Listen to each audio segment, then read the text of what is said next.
Hello everyone, welcome to Practiceshala. आज हम अपने चैनल को लॉन्च करते हुए प्रैक्टिसशाला 9th एंड 10th पहली वीडियो डाल रहे हैं। Real numbers class 10th maths की पूरा वन शॉट रहेगा, सारा एनसीईआरटी कवर होगा। उसके बाद इंपॉर्टेंट क्वेश्चंस भी आएंगे, बाकी चैप्टर्स भी आएंगे और इस बार मैं वादा निभाऊंगा भाई, और पूरा कोर्स ऑनलाइन हम डालेंगे ताकि हर बच्चे तक हम पहुंच पाए। लिमिटेड बच्चों तक हमारा एक्सेस ना रहे, हर बच्चे तक पहुंचना ही मेरा विजन है। ठीक है, तो स्टार्ट करते हैं। रियल नंबर्स देखिए, चैप्टर नंबर 1 का नाम है रियल नंबर्स। पहले तो हम बेसिक समझते हैं कि यार बेसिक क्या है इसका। तो देखो, रियल नंबर्स का मतलब क्या होता है, आपने 9th क्लास में पढ़ा था नंबर सिस्टम। उसके अंदर डिफरेंट तरीके के नंबर्स होते थे, लाइक क्या नाम से आपके natural number, whole number, integers, rational number, irrational number. जब इन सबको हम मिला दें तो क्या बनता है, रियल नंबर। इसी के बारे में हम चैप्टर पढ़ रहे हैं। पहला क्वेश्चन आता है बहुत बेसिक कि आप इन सब नंबर को प्राइम फैक्टर्स बनाओ। इन सब नंबर के प्राइम फैक्टर्स मतलब एलसीएम लेना, जो हमने बचपन में सीखा था वो उसमें हमें करना है। जरा फोर्थ पार्ट को देखते हैं, तो क्या कह रहे हैं फोर्थ पार्ट में, 5005 कह रहे हैं इसका आप प्राइम फैक्टर्स निकालो। तो आप बोलेंगे बच्चे ठीक है सर, देख के पता लग रहा है कि ये 5 से जाएगा, तो मैं 5 से कर देता हूं। मैं कहा भाई कोई दिक्कत नहीं है, कर दो 5 से। अब किससे जाएगा ये, देखो डायरेक्टली तो देख के पता नहीं लगेगा, जिसको डिविजिबिलिटी रूल आते होंगे उसको पता लग जाएगा, बट ऐसा ही नहीं देख के पता लग रहा कि किससे जाएगा। अगर हम देखें एक पैटर्न, तुक्का वेकेशन नहीं कि भाई 6 से करके देख लेते हैं, काम करते 7 से करके देख लेते हैं, नहीं तो 12 से कर लेते हैं, ऐसे नहीं, हर किसी से कर करके देख लो बार बार। एक रूल है कि हम ना लास्ट डिजिट को देखते हैं, जिसके यहाँ पे लास्ट डिजिट 1 है, तो ये किस किस से पॉसिबल है कि ये डिवाइड हो सकता है। तो वो है, एक तो 3 से हो सकता है। अब बोलोगे सर कैसे, भाई 3 7 जो होता है 21, लास्ट में आ रहा है 1, तो 3 इज अ स्ट्रॉन्ग कैंडिडेट। अच्छा, अब 7 से भी हो सकता है, 7 3 जा 21, 9 से भी हो सकता है, 9 1 जा 9। तो ये सारे इसके मतलब कैंडिडेट बने जो उसको डिवाइड कर सकते हैं। देखो 3 से करके देख लो, 3 3 जा 9, 10 3 3 जा 9, नहीं जाएगा, हमें भी करना पड़ेगा, नहीं तो करके देख लेना कौन। 7 से करके देखो जरा, 7 1 जा 7, 30, 7 4 जा 28, 7 3 जा 21, तो आ गया 143, 7 के टेबल में चला गया। अब 143 किस पे जाएगा, 143 तो देखो अब हमें लग रहा है कि ये 7 से जा सकता है। बोले तो ये देखो लास्ट में 3 है, तो 3 तो इससे तो जाएगा नहीं है, क्योंकि अगर जाना होता ना 3 से तो पहले ही चले जाता। तो यहाँ तो 7 से आएगा, यहाँ तो 9 से जाएगा, 7 से जा नहीं रहा, 9 से करके देख लो, 9 1 जा 9, फिर जाएगा 53, वो भी नहीं जाएगा। तो अगला कैंडिडेट बनता है 11। 11 एक ऐसा नंबर है जो मतलब ना संकट मोचन हमारे लिए, कि जब भी कुछ दिक्कत हो तो 11 से अक्सर मुश्किल जो होते हैं वो चले जाते हैं। तो 11 को अगर हम देखें तो इसके अंदर लास्ट में 3 आता है, 11 3 33, तो कैंडिडेट तो है ये। 11 11 33, 33 13 तो एक प्राइम नंबर है, सिंपल फैक्टर्स बन गए। ऐसी बाकी पार्ट्स भी कर सकते हो आप। एक और इसका पार्ट करा देता हूँ, 5th है, मुश्किल है थोड़ा, इसलिए मैं करा देता हूँ आपको। लगाओ दिमाग की, किससे जाएगा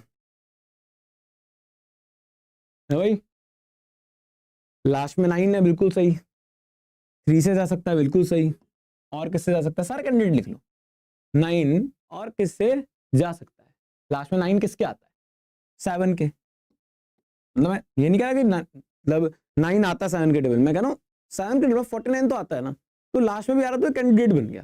ठीक है, और 9 तो एक खुद कैंडिडेट होगा ही होगा, 9 1 जा 9 होता है। आगे करके देखते हैं जरा इसको, देखो 3 से करके देख लो आप इसको। 3 2 जा 6, 3 4 जा 12, 22 3 जा 21, 19 आ गया, 19 जाता है 3 के टेबल में। तो मतलब आप इसको कर सकते हो तीनों से करके। मैं तीनों से करके नहीं दिखा रहा, मैंने आपको कैंडिडेट बता दी कि ये हैं, बाकी आप इसको करके देखो।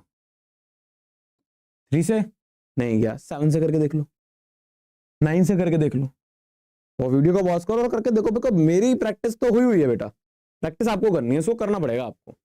जब भी ऑनलाइन क्लास लिया करो, मेरी या किसी और की, प्लीज आप लोग ना वहां पे लिखा करो, लिख लिख के प्रैक्टिस करा करो। कोई मूवी नहीं है ये, तभी मैथ्स अच्छे से समझ में आएगा। वो ऑफलाइन वाला मजा चाहिए ना, जिसके हम बच्चों को साथ में सब खड़े होकर कराते हैं, तो आपको साथ में करना पड़ेगा, कनेक्शन बनाना पड़ेगा।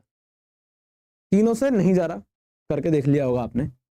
बाई चांस से तीनों से नहीं जा रहा तो बच्चा पागल सा अब क्या करे। अब आप देखोगे 3 से नहीं जाएगा तो 13 से जाएगा, समझ रहे हो। मतलब ऐसे फैक्टर्स बनेंगे 17 और 19, मतलब जो आपके 1 से लेकर 10 तक के बीच में कैंडिडेट्स थे, उन्हीं को आप डबल डिजिट बनाओ। 3 से नहीं जा रहा 13, 17 और 19 हो जाएगा। कर करके देखो, 13 से करके देखो आप, ठीक है, 13 से भी नहीं जा रहा होगा, वीडियो पॉज करके कर लिया करो, देखना 13 से नहीं जा रहा, 17 से करके देखो। देखो हम 17 से मैं करके दिखाता हूँ, डायरेक्ट भी बच्चा कर सकता है, पर कुछ कुछ बच्चों का बेस वीक है तो मैं ऐसा करके दिखाता हूँ। 17 का टेबल 74 आता है, टेबल नहीं आता, काफियों को नहीं आता, कोने में करके देख लेना मल्टीप्लाई, फिर भी 74 नहीं आता, उससे आसपास 68 आता है 4 पे, कर दो माइनस करके कितना आएगा 62। अब 62 किसके टेबल में आता है, मतलब 17 टेबल में कहाँ पे आता है, एग्जैक्ट तो नहीं आता, इससे छोटा आता है 51, 17 3 जा 51, करो माइनस इसको, 11 बचेगा 119। अब 17 के टेबल में 119 आता है, हाँ आता है भाई, 7 पे आता है, 749 के हिसाब से आप देखो तो ये 437 पे कट गया। आप बोलोगे सर अब किससे जाएगा, तो अब सर दोबारा मैं इसमें डिविजिबिलिटी रूल लगाऊंगी, 7 आ रहा है तो ये 3 से भी जा सकता है। एक बार जब सबको कर लिया, अब आप 17 पे देना, तो या तो 17 से जाएगा या तो 19 से जाएगा, उसके पहले के चेक करने की जरूरत नहीं, जाना होता है पहले ही चले जाता। तो आप जरा इसको करके देखो 17 से, और 17 से करके देख लो, या तो फिर 19 से करके देख लो। 17 से करना नहीं जाएगा, ये 19 से करके देख लो। देखो मैं आपको हिंट इसलिए दे रहा हूँ ताकि वीडियो लंबी ना, पॉज कर करके खुद चेक करो, जो भी मजा आएगा। 19 के टेबल में देखो, 19 2 जा 38, 5 बचा 57, 19 3 जा 57, 23 बन जा 23। समझे, चीज इजी है, बट समझ रहे हो ना, ऐसे तो एडिशन भी इजी होता था 2 + 2, बट जैसे आप क्लास में बढ़ते हो तो 3/3 के प्लस करने का आ जाते थे, फिर कैरी वाले आ जाते थे, तो चीज वही होती थी एडिशन, पर वो थोड़ा अलग लेवल पे चली जाती थी। एलसीएम तो वही है, पर थोड़ा सा आपको मुश्किल वाले देते, जिनमें थोड़ा निकालना सोचना मुश्किल पड़ रहा है, तो बस आपको ट्रिक बता दी कि लास्ट डिजिट से इसके कैंडिडेट ढूंढने होते हैं ऐसे। ठीक है भाई, आगे बढ़े, चलो देखो अगले वाले क्वेश्चन में क्या कह रहे हैं कि find the LCM and HCF of the following pair of integer. बोलोगे सर ये क्या बात है, एलसीएम एचसीएफ क्लास 10th में, जी हाँ, बट फिर वही बात है, लेवल अलग, इसमें तो नहीं, बट पीवाईक्यूज में होता है, वो कराएंगे आप। फिलहाल यहाँ देखते हैं, मान लो मैं सेकंड वाले पार्ट का एलसीएम और एचसीएफ निकाल के दिखा रहा हूँ। देखो सबसे पहले मैं निकालूंगा एचसीएफ, पहले मैं पार्ट लिख देता हूँ 910 एंड 92, एचसीएफ निकालता हूँ मैं। एचसीएफ का मतलब क्या होता है सर, ये तो बताओ। HCF stands for highest common factor, मतलब दो नंबर्स का फैक्टर्स निकालो और वो जो कॉमन होगा उसको आप मार्क कर सकते हो, ठीक है। तो आप 510 के फैक्टर्स बनाओगे, वेरी इजी क्वेश्चन, 2 2 जा 4, 2 5 जा 10, 2 5 जा 10, अब कैसे जाएगा, देखो ये 5 आ रहा है लास्ट में, तो 5 ऐसा नहीं कि जब 5 आता है लास्ट में तो 5 से ही जाता है, 15 3 के टेबल में भी आता है, मतलब 3 भी एक कैंडिडेट बनेगा इसका, करके देखो 3 8 जा 24, 3 5 जा 15, और फिर अभी भी 3 से हम सोच करके देख सकते हैं, बट अगर नहीं जा रहा तो हम इसको 5 से कर लेंगे, 5 1 जा 5, 5 1 जा 35, और 17 1 जा 70, ठीक है। अब 92 को करके देखो, 2 4 जा 8, 2 6 जा 12, 2 2 जा 4, 2 3 जा 6, 23 1 जा 23, क्लियर। अब ये हो गया आपका कि 510 के जो फैक्टर्स हैं भाई वो है 2 3 5 और 17, और 92 के फैक्टर्स क्या हैं 2 2 और 23, भाई क्लियर है। तो अब इसके अंदर अगर हम कॉमन देखें बच्चों तो बहुत आसान है, किसी को भी दिख जाएगा कि 2 कॉमन है, इसमें तो एचसीएफ कितना आया, यहां तक कोई डाउट कोई समस्या मुझे लगता होगी आपको, बहुत ही। अब आता है सर एलसीएफ निकाल दिया, अब एलसीएम निकालो। देखो बचपन में जब आपको 2 नंबर वाले एलसीएम मिलते थे तो आप क्या करते थे, 510 और 92 का एलसीएम निकालना तो ऐसे करके निकालते थे, है कि नहीं, निकालते थे ना। बट 10th है, ये क्वेश्चन 3 नंबर में नहीं 1 नंबर में आता है, तो शॉर्ट ट्रिक होनी चाहिए कोई। तो इसका एलसीएम हम कैसे निकाल सकते हैं, तो देखो जरा, इसके लिए आपको एक बेसिक सा कंसेप्ट समझना पड़ेगा, मैं रिवाइज ही करा रहा हूं, आता है आपको, ये क्या समझना पड़ेगा। देखो मान लो मैं आपसे बोलूं a/5 और b/5 है, इसका एलसीएम निकालना, नीचे को एलसीएम निकालो, क्या आएगा 5 आएगा ना भाई, 25 तो नहीं आएगा। मतलब एलसीएम में जब सेम चीजें होती है तो हम उसको एक ही बार लिखते हैं, कॉमन ले लेते हैं, जैसे मर्जी बोल लो उसको, मतलब इस पे 5 है, इस पे 5 है, तो उसको हम एलसीएम 5 ही आएगा क्योंकि वो कॉमन आ गया, समझ में आई बात। जिसकी मान लो 15 और 5 होता तो इसका एलसीएम कितना आता, इसके फैक्टर क्या होते हैं 3 और 5, इसकी ये तो 5 भी है, तो इसका एलसीएम क्या होगा 5 और 5, तो एक बार 5 आ गया, और जो यूनिक है उसको एक बार लिख देंगे, मतलब जो कॉमन होता है उसको हम एक ही बार लिखते हैं, बाकी जो एक्स्ट्रा है उसको भी लिख देंगे, तो 15 इसका एलसीएम आएगा। आप खुद समझो ना, आपको याद होगा, ये तो बहुत बेसिक एग्जांपल दिया मैंने आपको। इसी लॉजिक से कि हमें निकालना ना पड़े एलसीएम, हम इसी फैक्टर से ही अपने एलसीएम पहुंच जाए, तो क्या होगा, देखो 2 और 2, इसको मैं एक ही बार लिखूंगा, कॉमन है ना। बाकी देखो कुछ कॉमन नहीं है, तो जो यूनिक है उसको मैं अलग अलग, 3 5 2 17 और 23, करो उसको मल्टीप्लाई, करो भाई जल्दी मल्टीप्लाई करो उसको, क्या आ रहा है देखो।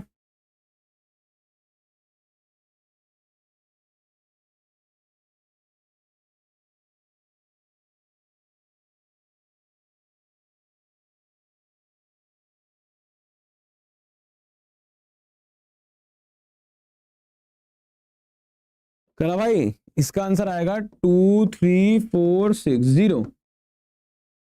ठीक है, ये आपको एलसीएम और एचसीएफ निकालना सिखाया है मैंने कि कैसे निकालना है, बट क्वेश्चन में पढ़े तो खाली एलसीएम एचसीएफ नहीं निकालना था, we have to verify the relation. अब ये वेरीफाई कैसे करते हैं जरा देखो, देखो वेरीफाई का फॉर्मूला भी लिखा हुआ है इन्होंने। फॉर्मूला क्या होता है मैं आपको यहां लिखवा देता हूं, LCM into HCF is product of two numbers. मतलब अगर मैं दो नंबर्स को, मतलब जैसे आपको दो नंबर मिले हैं, उसका एलसीएम एचसीएफ निकालना है, तो उन दोनों को मल्टीप्लाई कर दो, तो किसके इक्वल आएगा, उन दोनों के एलसीएम और एचसीएफ के मल्टीप्लिकेशन के। अब अगर नहीं भी समझ में आया तो बताओ, जैसे मान लो यहाँ पे है, यहाँ का एचसीएफ कितना आया है 2, एचसीएफ कितना आया है 2, एलसीएम कितना आया है 423460 ऐसे करके, है ना। ये देखो ये आया ना आपका, और दो नंबर कौन से हैं 510 और 92, तो 510 एंड 92। अगर ये एलएचएस आरएचएस इक्वल आ जाता है तो ये वेरीफाइड है और आपने सही करा है, वरना नहीं करा। तो अगर आप इन दोनों को सॉल्व करो तो एक बार करके देखो उसको मल्टीप्लाई कितना आ रहा है, दोनों का सेम आना चाहिए भाई, 46920 आना चाहिए इसका, दोनों साइड। आप पॉज करके कर लिया करो, ठीक है, वरना बहुत लंबा वीडियो हो जाएगा। ठीक है भाई, तो ऐसे वेरीफाई भी हो जाता है। देखो अगले क्वेश्चन में देखो, फिर वही कह रहे हैं एलसीएम और एचसीएफ निकालो, ठीक है, बट अब की बार 3 है, बड़ी बात नहीं है, देखो हमें तो आता है, 3 वाले हो 4 वाले हम कर लेंगे। देखो तो अगर हम इसके अंदर को कोई सा पार्ट, मैं पहला पार्ट करा देता हूँ, 12 15 और 21। पहले मैं एचसीएफ लूंगा, आपको पता है, मतलब इसके फैक्टर्स दूंगा और देखूंगा कॉमन क्या है, 2 6 12, 2 3 6, 3 1 3, 3 5 15 और 5 1 5, 3 5 15 और 5 1 सॉरी क्या कर रहा हूँ मैं, 3 7 21 7 7। ठीक है, अगर आप देखो तो इन तीनों में कॉमन क्या है, तो कॉमन है आपका, देखो 12 15 और 21, इसके 2 2 और 3 फैक्टर्स हैं, इसके 3 और 5 फैक्टर और इसके 3 और, तो अगर आप ध्यान से देखो उसके अंदर कॉमन क्या है 3, एचसीएफ क्या हो गया इसका 3। तो कितना आसान क्वेश्चन है ना। अब इसका एलसीएम निकाल दो। एलसीएम में आपको क्या याद कराया था, देखो जो ट्रिक है वो एकदम समझ में नहीं आएगी, धीरे धीरे। देखो तीनों में है ना, हम एक बार लिखेंगे, जो कॉमन होता है उसको एक बार लिखते हैं, बाकी यूनिक लिख दो कि 2 2 इंटू 2, फिर 5 इंटू 7, देखो सारा मल्टीप्लाई कर दो उसको, 3 6 12 35, करो उसको मल्टीप्लाई, कितना एचसीएफ आ रहा है इसका, ओ सॉरी एलसीएम,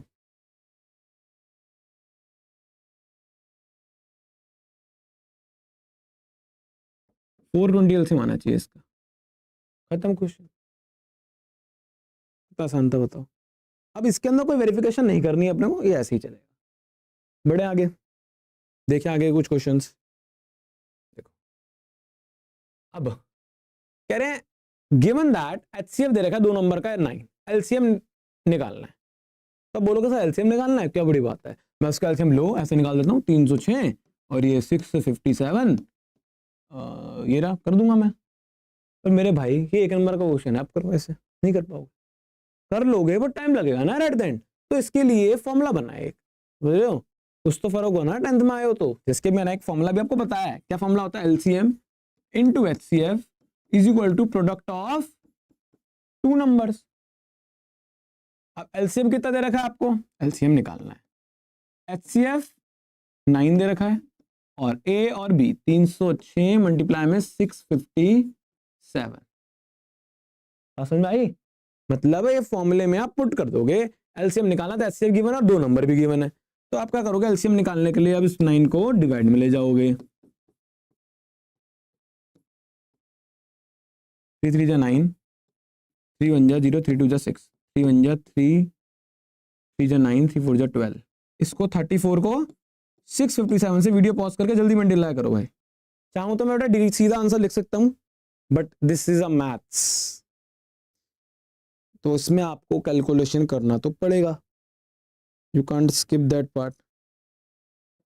करा भाई मल्टीप्लाई, आंसर आएगा 22338। एलसीएम है, चेक कर लो आप पीछे से, ये आंसर है।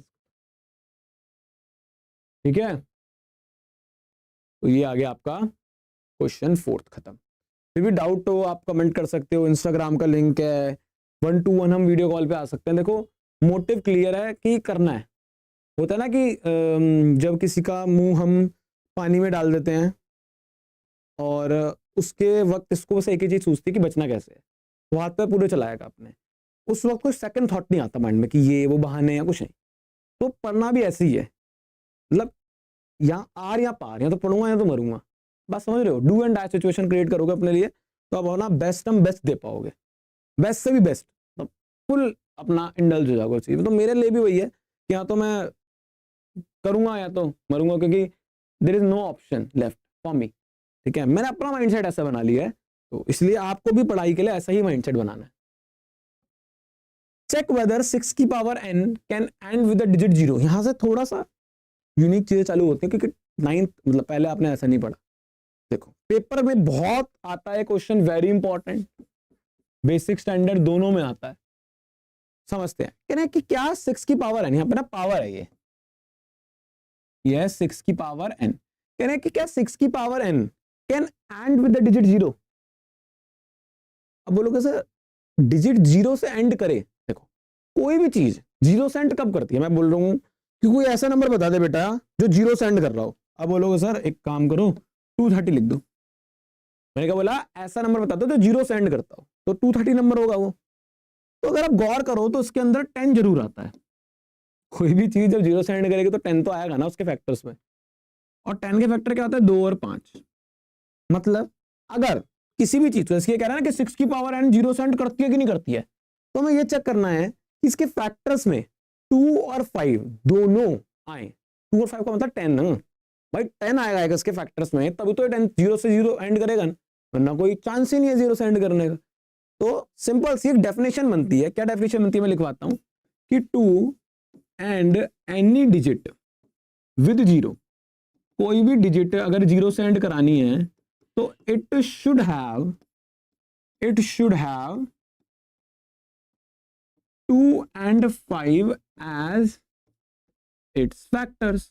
उसके फैक्टर्स ये होने चाहिए,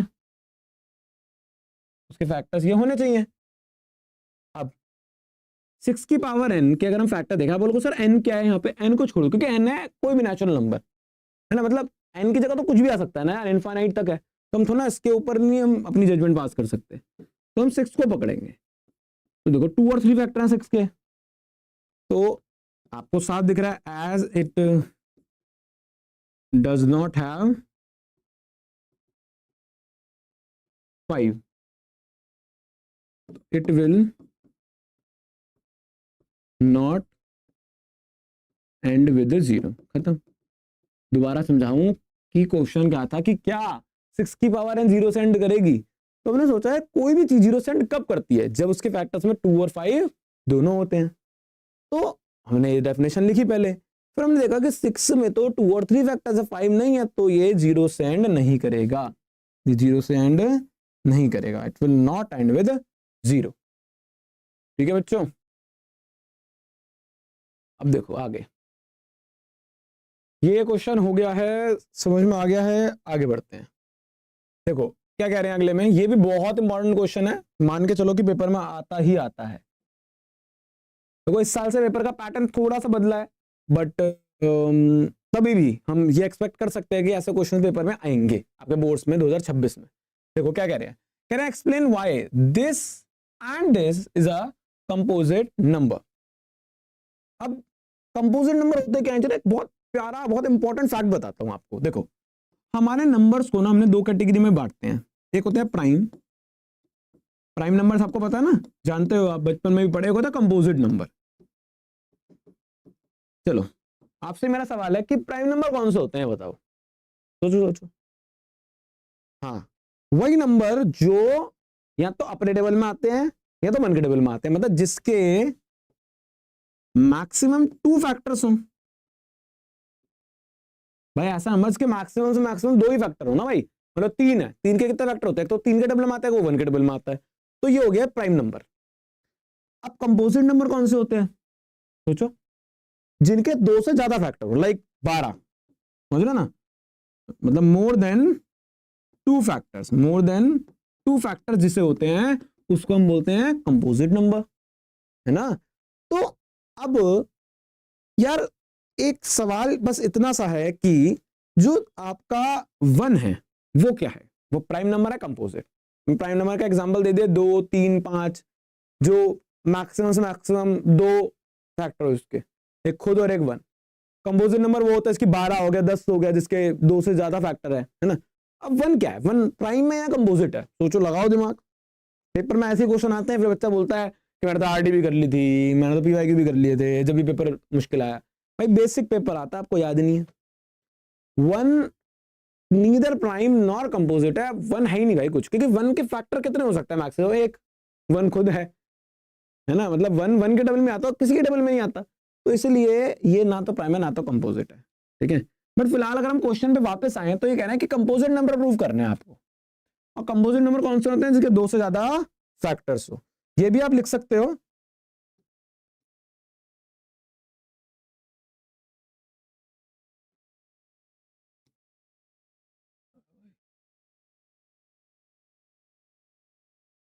ठीक है, इसको मैं कोने में भेजना चाहता हूँ, कोई नहीं, चलो ठीक है, इसको हम मिटो देते हैं, इसको नोट कर लेना आप, ठीक है। मतलब ये याद रखना कि 2 से ज्यादा जिसके फैक्टर होते हैं वो क्या होते हैं, आपके कंपोजिट नंबर्स।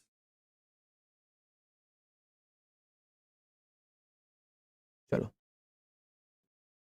अब आप बोलोगे सर इसको कंपोजिट प्रूव करना है ना, ठीक है, तो सर इसके तो ऑलरेडी 3 फैक्टर हैं। बच्चे कुछ कहेंगे कि सर ये देखो ना, इसके 3 फैक्टर तो हैं ऑलरेडी, तो बिल्कुल सही बात है, 3 फैक्टर हैं इसके, बट मेरा 13 भी तो आ रहा है प्लस में।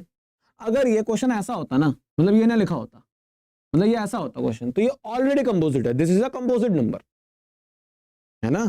बट मुद्दा तो यही है ना कि यहाँ पे ऐसा नहीं है, यहाँ पे 13 लिखा हुआ है, तो हम मतलब मुश्किल ये है कि इस 13 को हटाना है।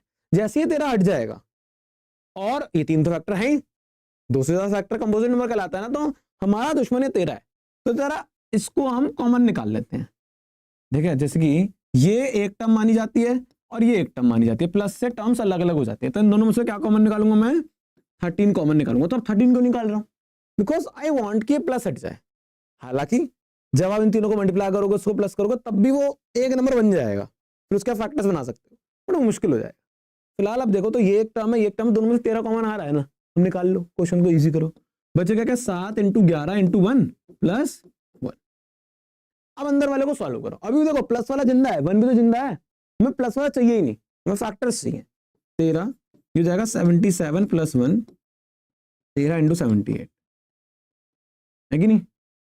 अब अगर आप देखो तो कितने फैक्टर बन गए, 2, 13 और 78, 2 फैक्टर बन गए ना। बट हमें कितने फैक्टर चाहिए कंपोजिट के लिए, भाई कम से कम सर 2 से ज्यादा फैक्टर चाहिए हमें, तो हम इसके लिए यहाँ पे 1 लिख देते हैं, लिख सकते हैं ना, 1 तो और किसी का फैक्टर होता है, तो यहाँ पे फिर आप लाइन लिख देना, एज इट हैज, समझ में आ रही है ना मेरी बात, as it has more than 2 factors, so it is a prime number, oh sorry, composite number। Writing को माइंड मत करना, वहां लिखा है कंपोजिट नंबर भाई पूरा, ठीक है। तो इसी तरीके से इसके मान लो अगला वाला पार्ट है, वो भी आसान है, वो कोई बड़ी बात थोड़ी ना है। इसमें भी देखो क्या करना है आपको, वैसे एक कराता हूँ ना एक बच्चों को, मतलब एक मैं खुद कराता हूँ, एक बच्चों से करवाता हूँ, जब मजा आता है ऑफलाइन क्लासेस में। और मैं यही चाहता हूँ कि वही मैजिक मैं ऑनलाइन में भी क्रिएट करूँ, ताकि बच्चों को ऑफलाइन आना ही ना पड़े, जो ऑनलाइन ही पढ़ लेगा। समझ गए? तो इसको आप खुद करो, जो मजा है पॉज करके खुद करो। देखो एक आपका ये है और एक आपका ये है, दो है ना,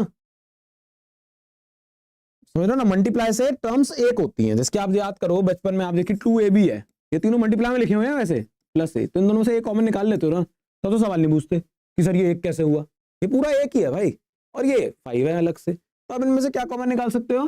5। ये पूरा इन दोनों में से 5 कॉमन निकाल लो, तो क्या बचेगा?